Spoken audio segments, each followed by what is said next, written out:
Your biggest retirement regret is the house that you are about to buy. You see it as a retirement dream, but I'm here to tell you that not every vacation home is worth it. The key is knowing what not to buy. I've helped a lot of people over the years buy second homes that they absolutely love. But the truth is, there are some homes that will drain your time, your money, and your peace of mind.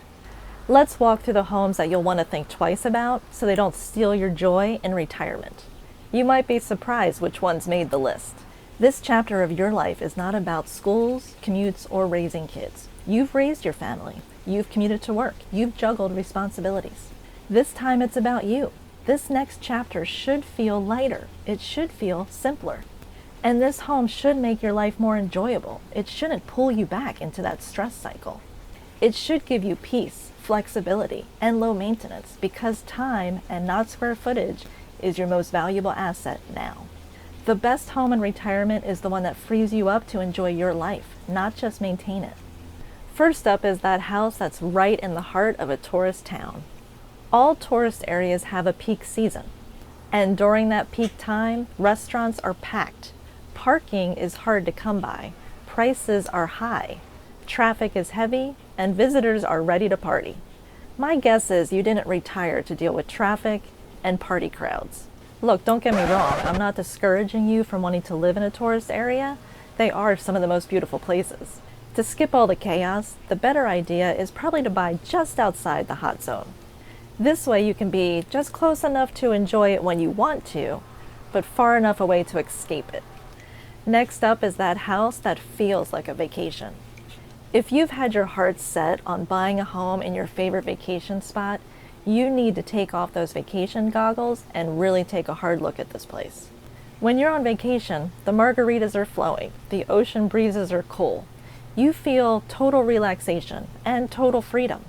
But vacation magic doesn't translate into everyday living. Before you know it, you've bought a house with no grocery store nearby, no hospitals to easily get to, and no decent neighbors.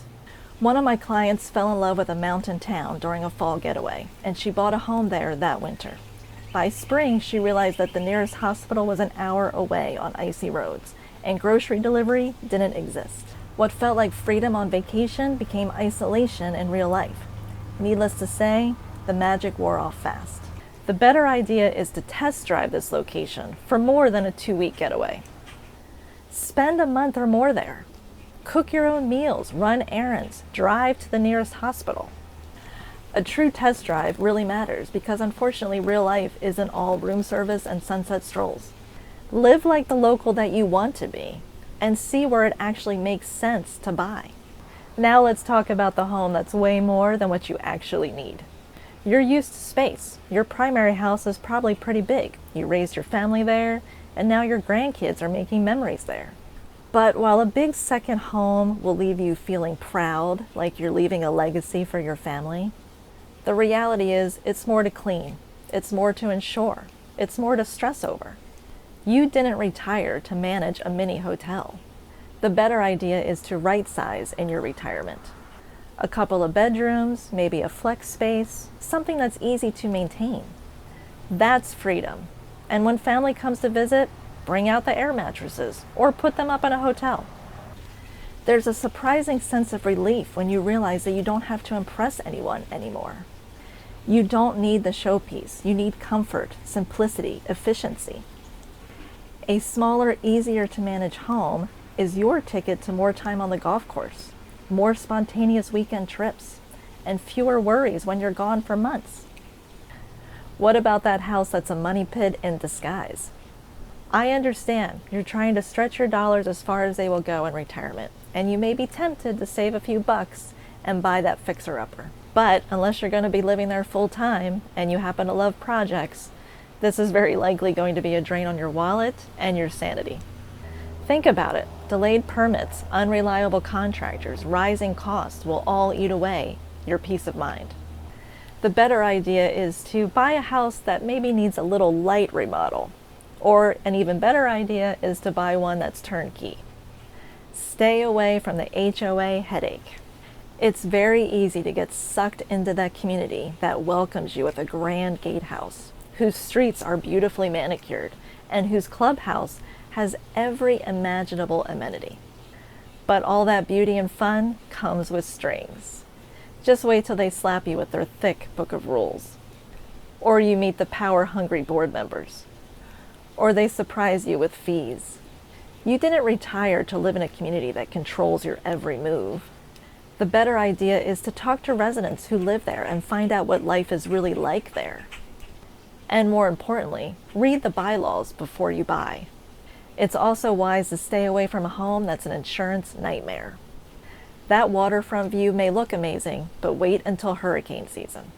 Or until your flood insurance quote comes in at thousands of dollars. The better idea? Nearby to water is okay, but directly on it, maybe not so much. The truth is, in retirement, everything feels more personal. Your time, your energy, your money, they're not infinite. And the house that you buy should give you more than it takes. When it doesn't, it becomes a burden, and nobody moves to paradise to feel burdened. If you've identified the place where you want to buy your retirement home away from home, click on the link below. I've built relationships with agents across the country and even abroad. Fill out the short form and let's connect. We'll have a conversation about exactly what your situation is, what you're looking for, so I can match you with the right agent. You can start searching for your home away from home and settle in sooner rather than later. Okay, let's get back into it. Next up is the accidental investment property. If your plan is to use this house only a few months out of the year, then the idea of renting it out when you're not using it has likely crossed your mind. And it's exciting to think about that rental income offsetting your cost. But is retirement really a time to become a property manager? Short-term rentals mean wear and tear. They mean late night calls when something breaks. And they mean local regulation headaches. The better idea is to buy this home for your enjoyment, not for somebody else's vacation. Are you starting to see how easy it can be to fall into the wrong purchase? Do this instead. Buy smaller. Choose manageable communities. Avoid flood zones and areas that are prone to natural disasters. And focus on your lifestyle, not your fantasy. Here's a quick checklist to keep with you when you are house hunting. Is this home easy to lock and leave? Can I find service professionals nearby, like cleaning services, a handyman, home watch? Is the area easy to access year-round, even in bad weather? What's the internet and cell service like? Am I buying it for how I live now, or how I imagine life would be years ago? If this video opened your eyes to what not to buy, hit the like button and subscribe so you can follow along for even more insights. And if you are planning on buying a second home soon, check out this next video. Let's keep you one step ahead of regret. Thanks for joining me. I'm Alysia Shivers. Until next time.